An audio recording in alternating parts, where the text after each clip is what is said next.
This week on The Perfect Scam. He said, oh, by the way, I see they're building a house next to your old house. So the only place you could build a house next to my old house would have been on my land. This property, the last time I saw it, it was like woods, big trees, dense woods. You couldn't walk through it. Somebody cut down a dozen trees? They must have cut down hundreds of trees. Welcome back to The Perfect Scam. I'm your host, Bob Sullivan. Maybe you heard the crazy story this spring about Graceland, Elvis's home, being put up for auction largely based on forged loan documents. A last-minute lawsuit put a stop to that, but fake documents have been used to buy and sell real property. And today's story is an example of that, which is just crazy. Daniel Kenigsberg grew up in Fairfield, Connecticut, and still owned property there. It was essentially his childhood backyard. But when he went home recently to visit a sick friend, a developer had cleared the land and was halfway through building a luxury home on it. How could something like this happen? And how would this kind of mess ever get untangled? Keep listening. I went to Fairfield for college, so I have a lot of affection for Fairfield. Oh, okay. Did you go to Fairfield U? I did.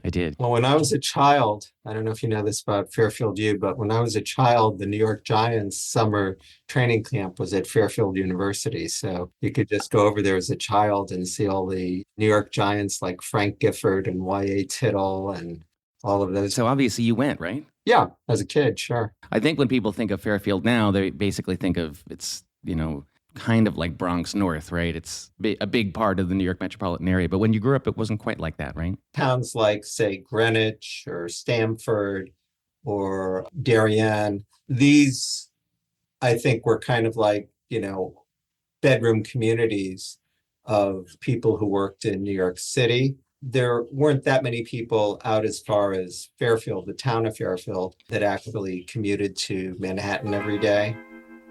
Growing up in the 1950s, it's fair to say that Fairfield was fairly rural at the time, and even today you'll spot plenty of stone fences in what some might call the first New England town as you head up the I-95 corridor.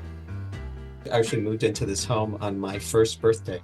So you lived there until you were how old? I lived there until I went to college. When his dad bought the place, it was actually 2 lots with plenty of space. Daniel lived in a house on one lot, and the vacant lot next door was a wooded playground. This whole area in 1953 was kind of undeveloped. This is obviously post-war America, and there were a lot of people who were young professionals or young business people who were starting out and starting their families in the area. And one thing about not only the town of Fairfield, but Fairfield County, is that it was somewhat restricted as to where people could live based on their religion or ethnicity. But for a lot of Jewish professionals, like my father, who was a physician, he wanted to live in Fairfield. And this particular plot of land was a farm, and kind of a combination of a farm and an orchard, which had been in operation since 1716, believe it or not. Wow. That's 1716. It would belong to the Parmley family. And their house, that house from 1716, was kind of in our backyard and is still there.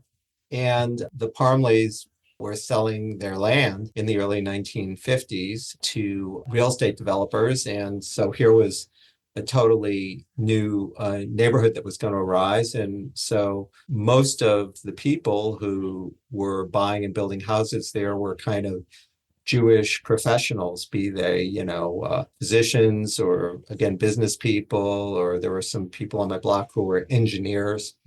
But the neighborhood was way more than 50% Jewish.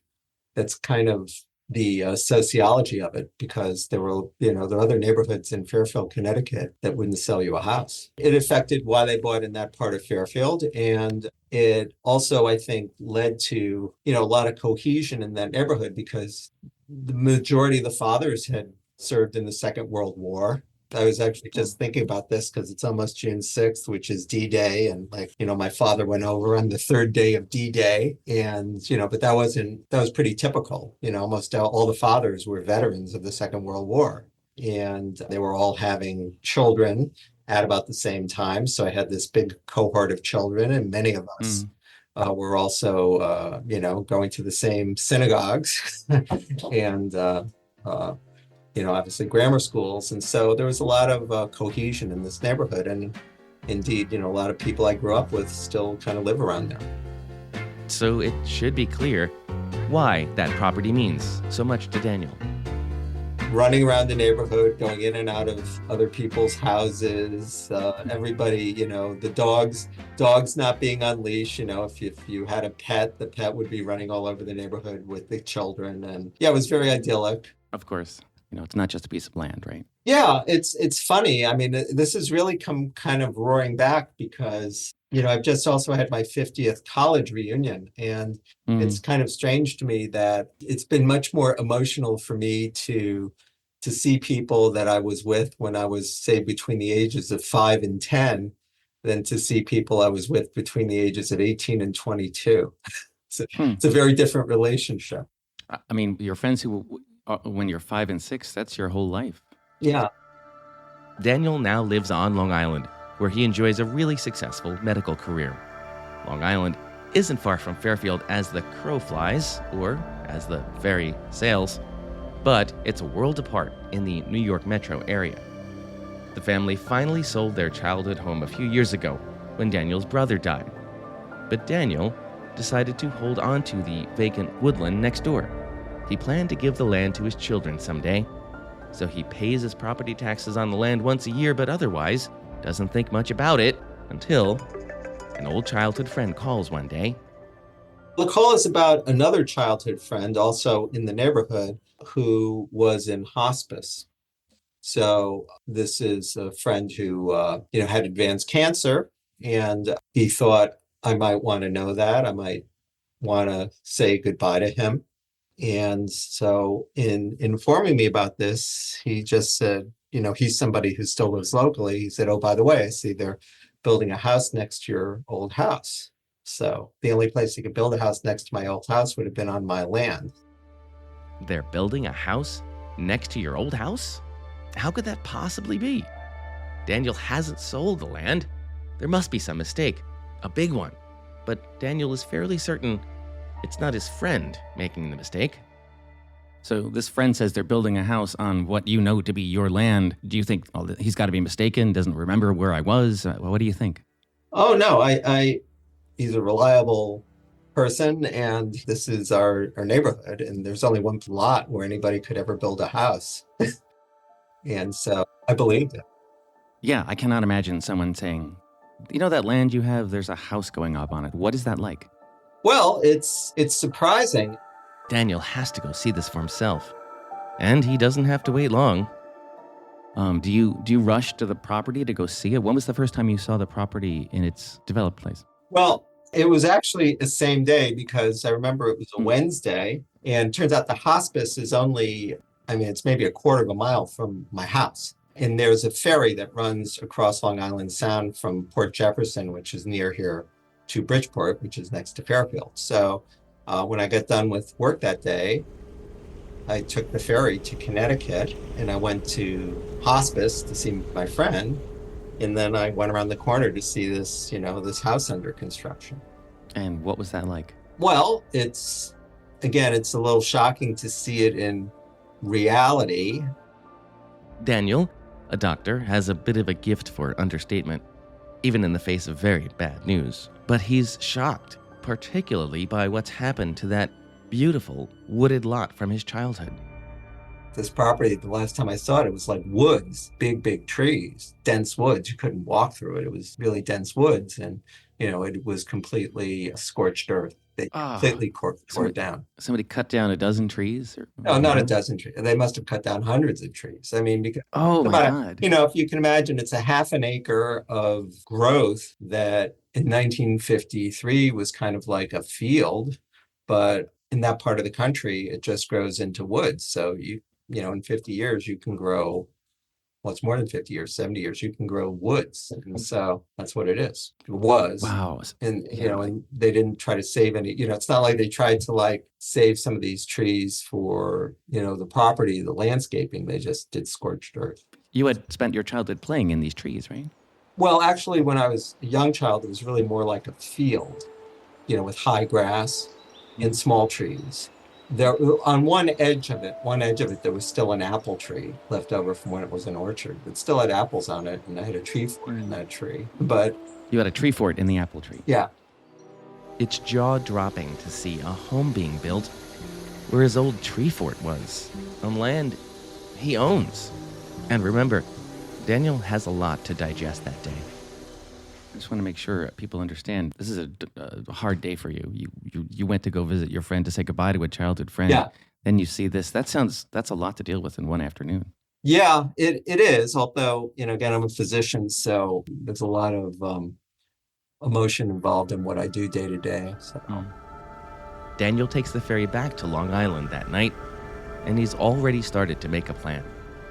Well, I did have a lawyer that I knew in Fairfield because my parents had set up estate planning, and they had an estates and trust lawyer, and then I had to deal with that lawyer when my mother died, and then I had to deal with that lawyer again when my brother died, and then when my second brother died. So the only lawyer I had in Fairfield, Connecticut was an estates and trust lawyer. Unfortunately, she's still in practice. So I called her up and I said, this just happened, and who should I go to?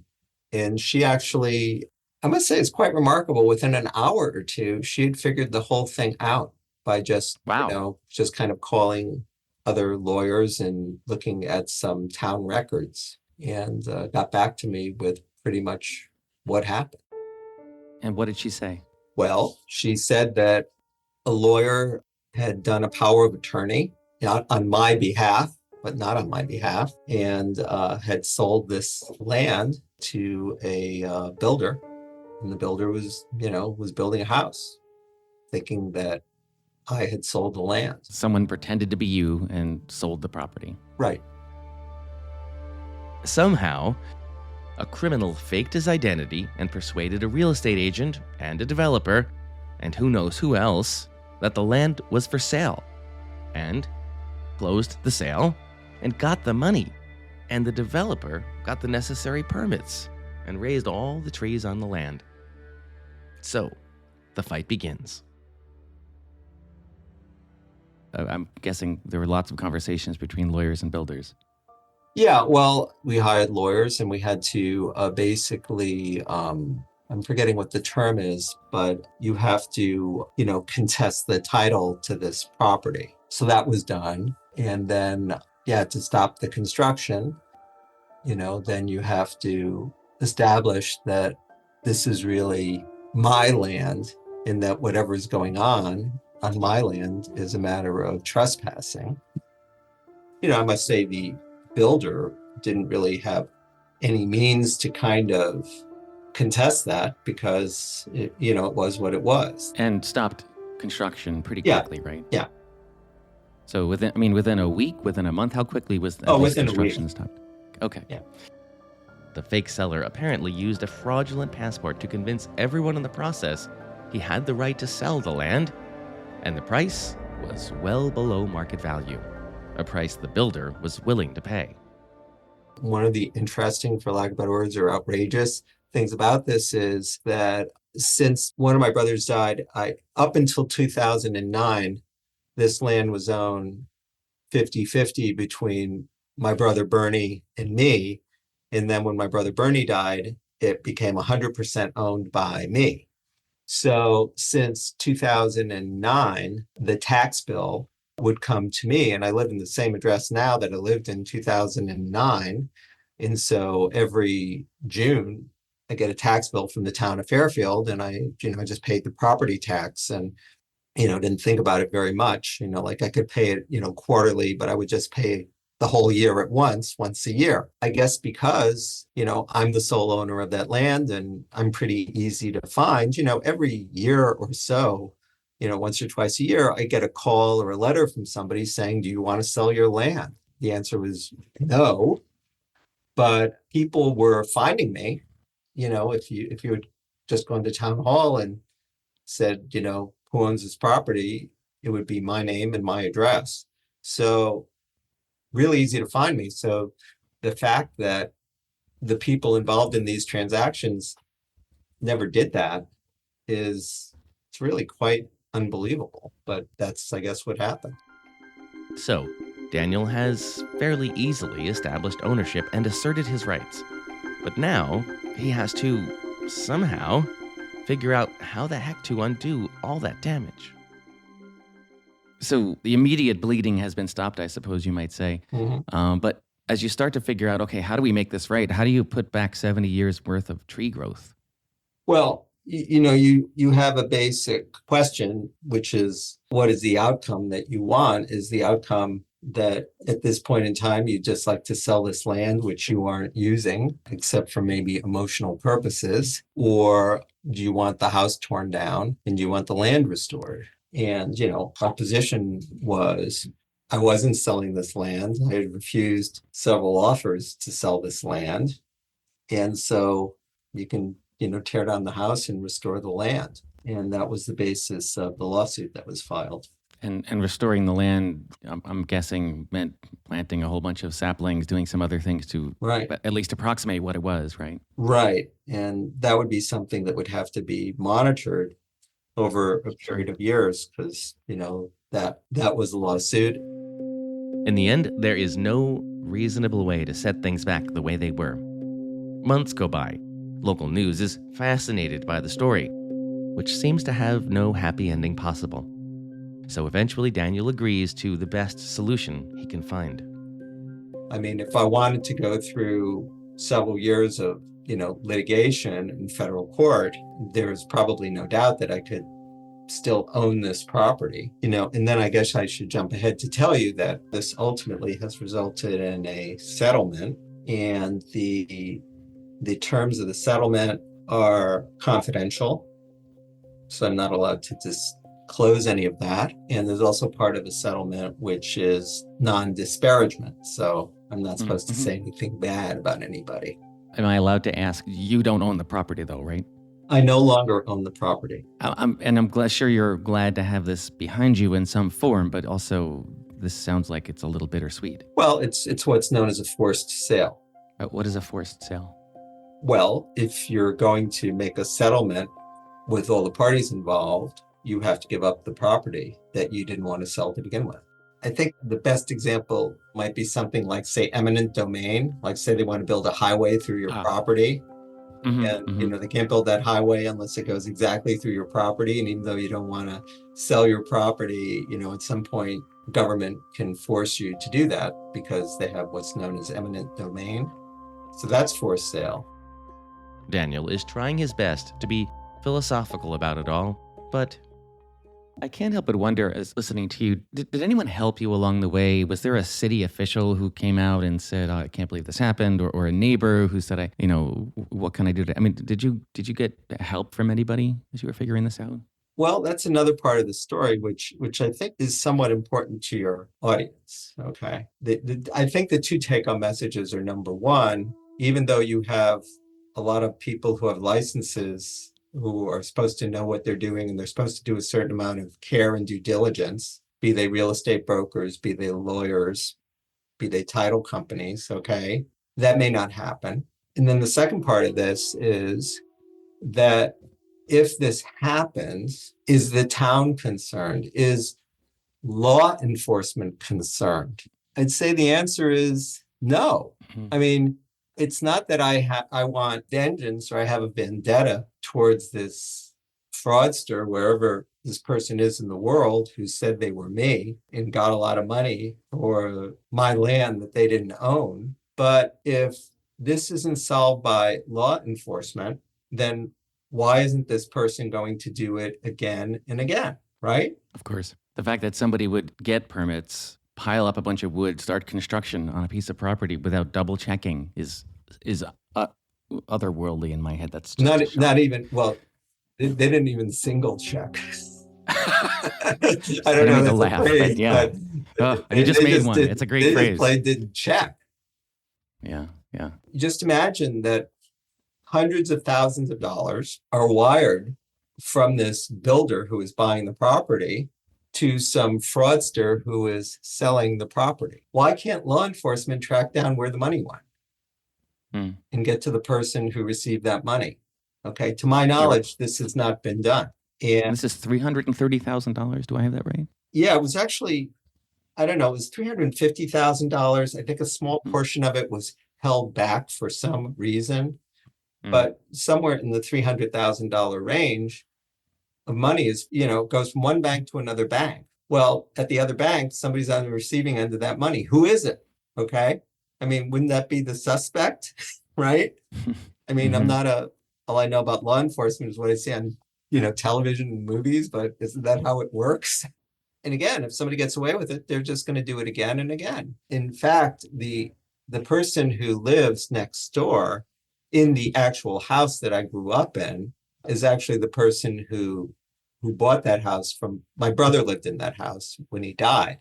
And so she bought that house from my brother's estate.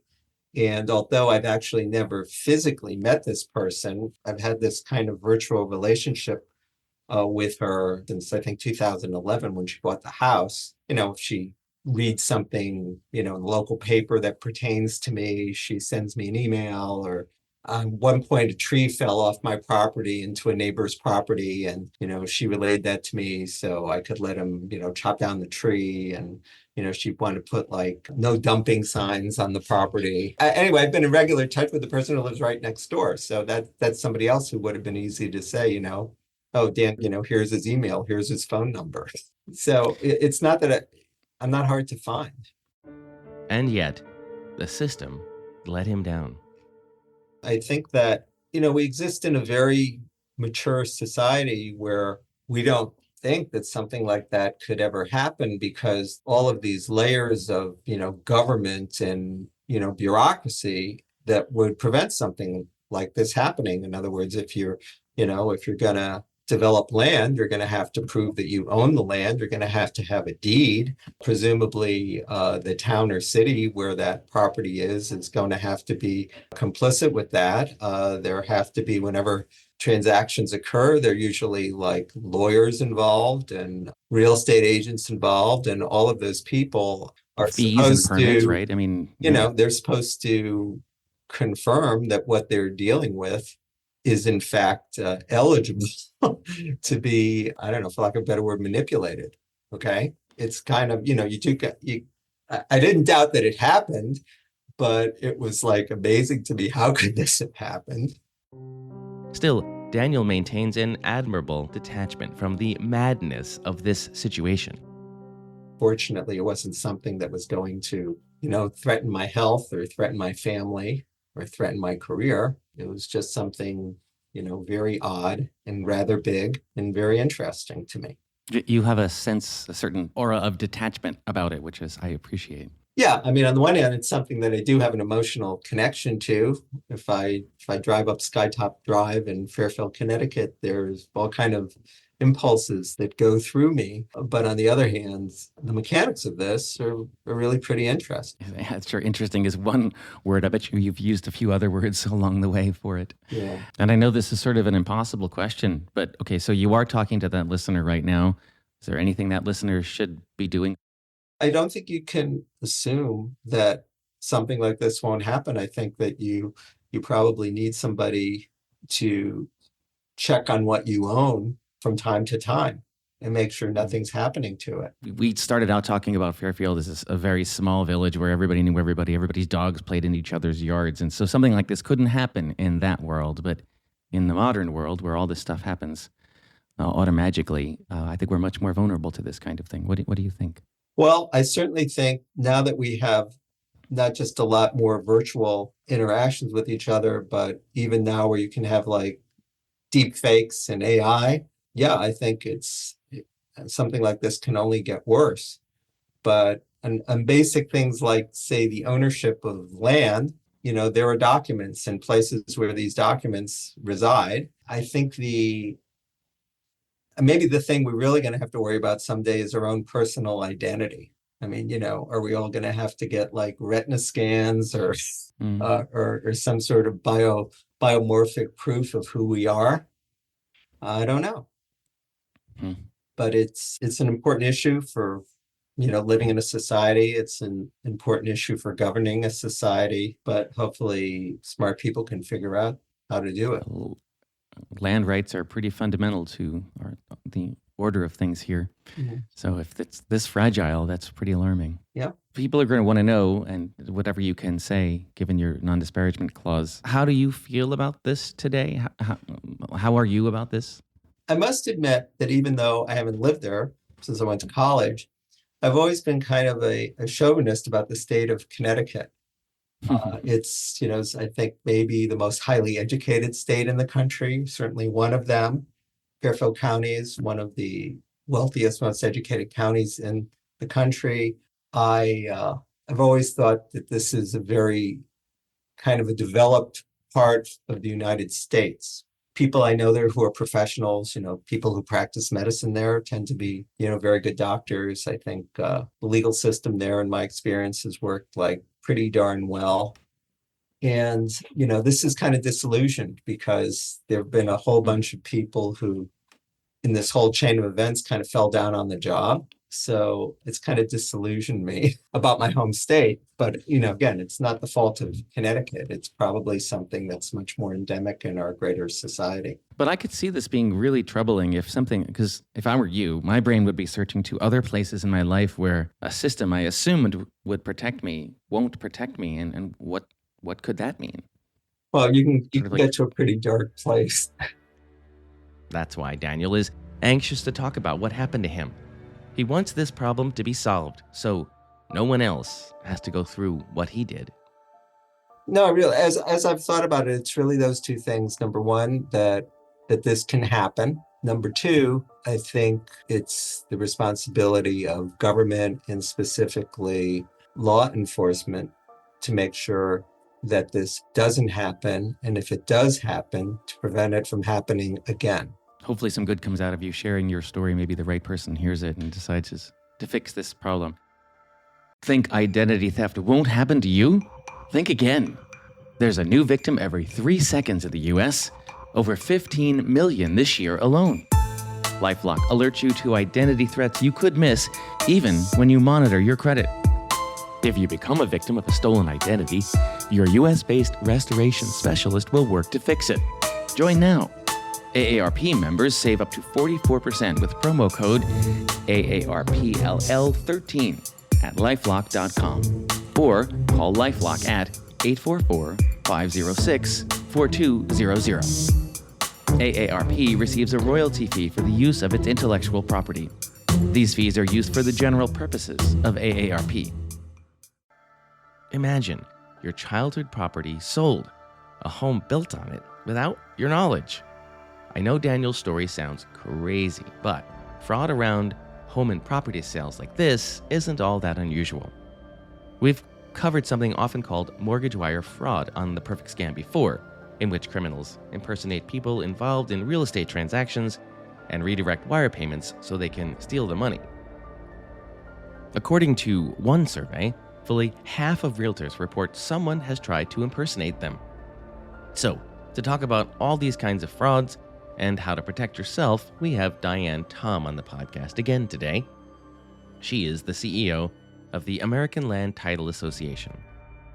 We are the trade association that represents the title insurance industry, which is a pretty wide group of individuals. We represent every single county. We have a member in every nick and cranny of this great country of ours. So every county in the country, we have somebody represented there. And we represent both the folks who underwrite the insurance that goes with, the biggest purchase most people make in their lives, their home, as well as the agents that help close at the closing table and make sure everything is in order and sort of really protect the integrity of the whole process. Okay, so, just to review, you were on not that long ago with us, and in that case, I think I'm making up this term, but it was essentially realtor impersonation that was happening. People in the middle of a sale would get an email that looked like it was from their realtor, so they would end up wiring money to a criminal. This is something else This is seller impersonation, right? Right. So the one that when we spoke a few years back, Bob, we actually referred to it as wire transfer fraud. But you're right, that's what the fraudsters do. They actually do impersonate a realtor or anyone in the transaction. They sort of follow the deal and they sit there and wait until the money gets transferred. And at the 11th hour, they'll send an email and give you the wrong number and have it transferred,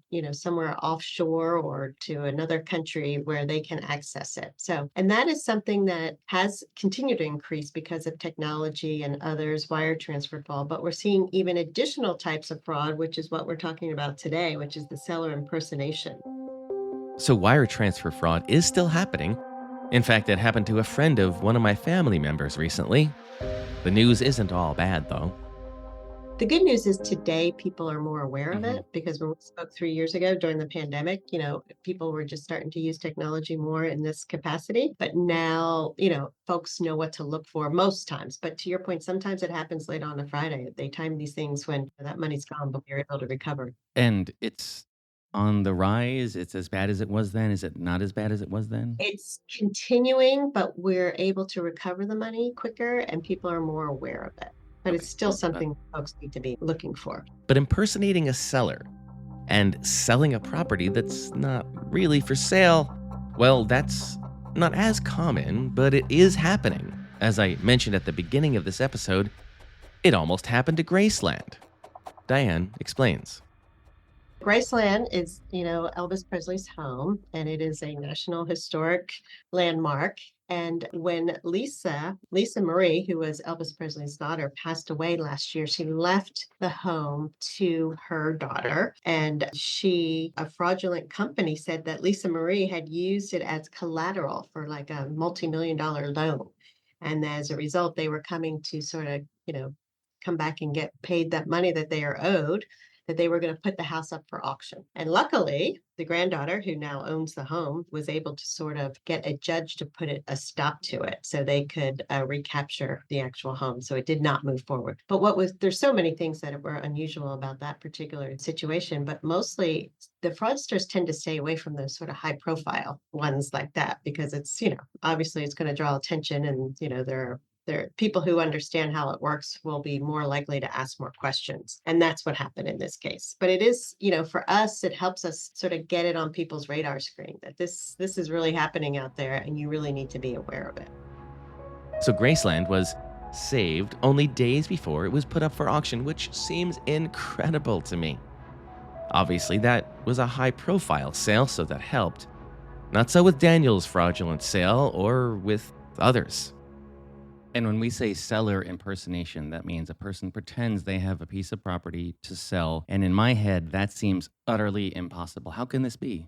Right? So they actually, oftentimes they use the real property owner's social security number. They get their driver's license number, and they actually have folks who will help develop these notary credentials that look legitimate, and they won't know. I think what makes this unique is oftentimes the seller, the one who's impersonating, is looking to do an all cash deal, or they want to offer this property at a much lower cost than what it really is worth. There's usually some red flags that, folks need to be really savvy to be able to sort of anticipate that there might be something wrong with this. Daniel's situation was obviously emotional for him, but others lost out too. And there's one more thing that you said that I want to go back to, which is there are victims, all over the place. In this crime in Connecticut, the property was a beautiful wooded property. The buyer, who didn't know any different, bought it, cleared it, half built a house on it. So, the buyer was clearly a victim. The owner was clearly a victim. There's basically no way to undo all of that. So sort of like the neighborhood, the earth was a victim too. It's a really, really messy crime. Yeah, and it's very, as you know, very emotional to people because a lot of times, like, properties like that have been passed down through the family as well, right? So there's that Yeah. piece of it that seems to be, like very violating for people. Well, what's more personal and more sentimental than a piece of property? Right. Your home, right? A place where you Mm. have memories with your loved ones. Yeah, he had put a tree house. He had picked apples from the trees that were in that property. As again, he had planned to give it to his kids. So.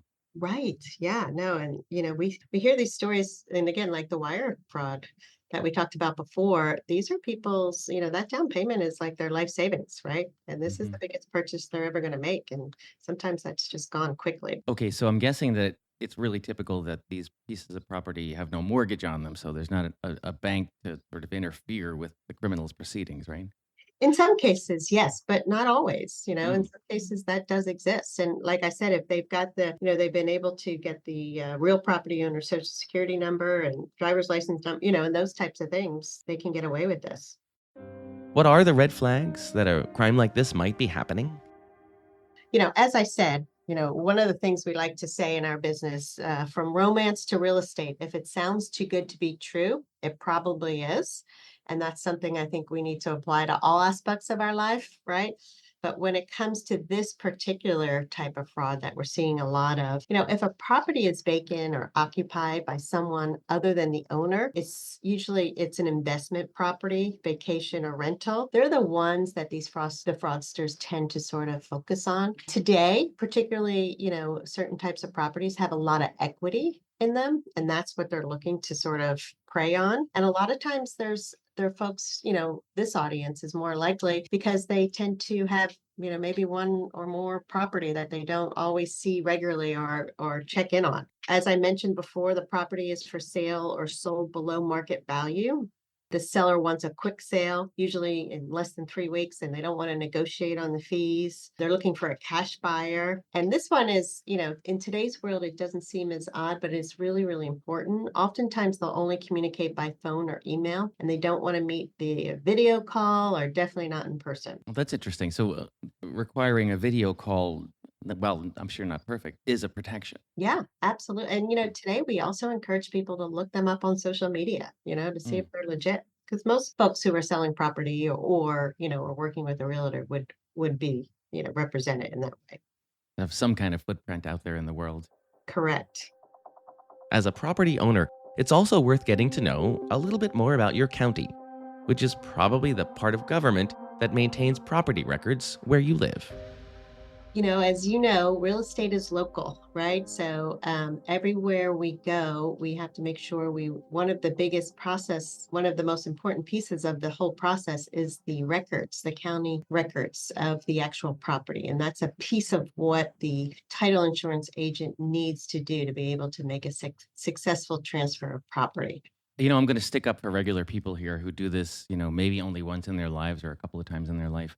And somewhere in my head, I know there's a government record about my property, but I wouldn't necessarily think it's at the county office or what county office that would be. Can you help me understand that a little bit better? Yeah, no, that's a great question. And you're right. I mean, it's a very daunting process, any type of land transfer. But buying a home for most people, they don't, they do it once, maybe twice if they're lucky. So there's a lot of moving pieces. And the most important piece, one of the most important piece is the actual property itself. And of course, the home on it. But in some cases, people inherit land and other things. And so every county in the country keeps records of all of the property. And it's a public service that the local county does. And there is another public service your county office probably provides, which might be the single best way to protect yourself from having property sold without your knowledge. And it's free. So one of the most important things that you can do is go to your county recorder's office, and many of them offer complimentary property alert notifications. So anytime anything has been done related to your property, you will get a notice. So if someone tried to, open it up, or if there was something related to it. So when any document is filed to it pertaining to your property, you will get a notice. You know what? I love this suggestion because I do think I wish people took advantage of these little government services much more than they did. I think they would like government more, frankly, and realize Yeah.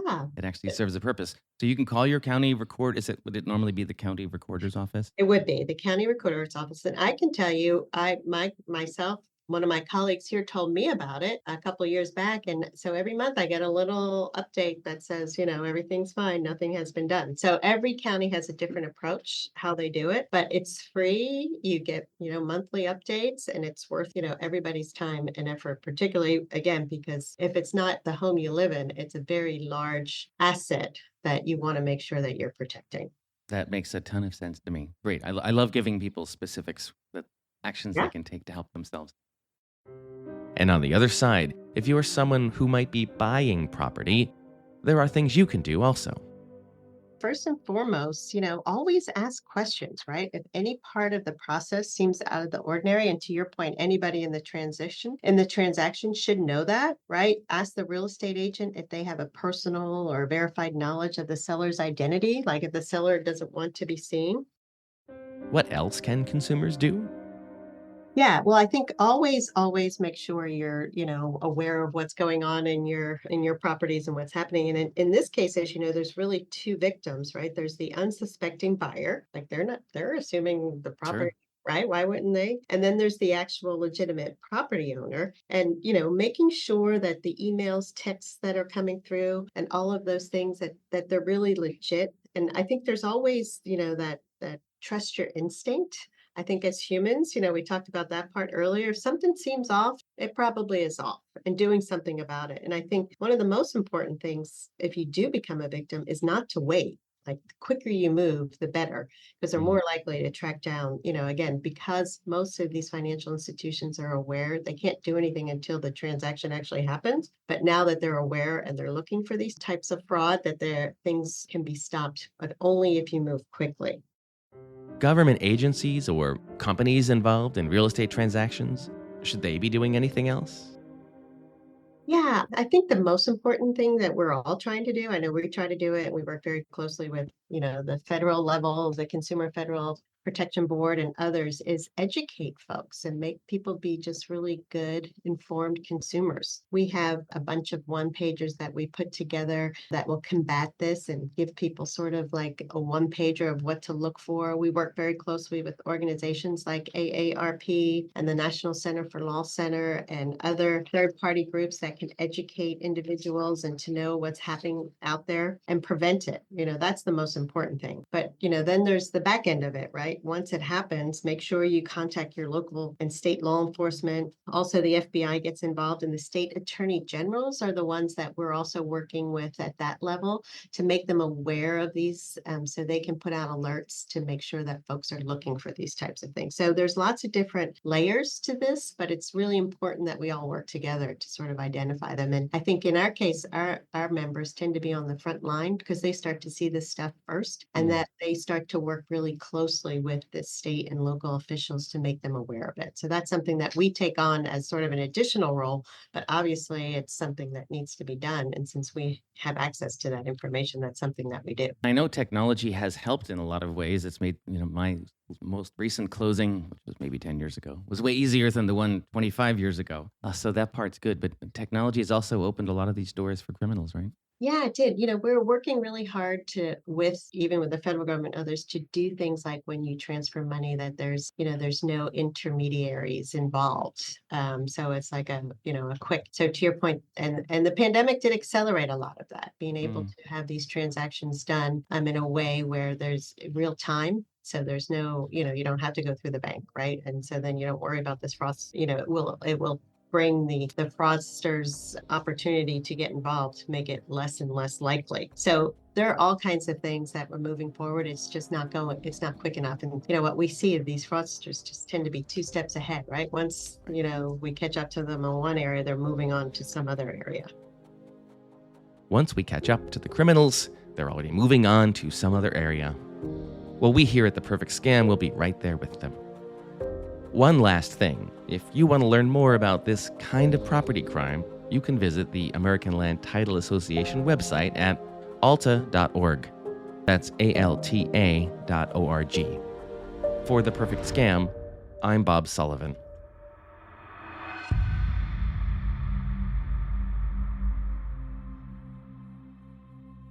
If you have been targeted by a scam or fraud, you are not alone. Call the AARP Fraud Watch Network helpline at 877-908-3360.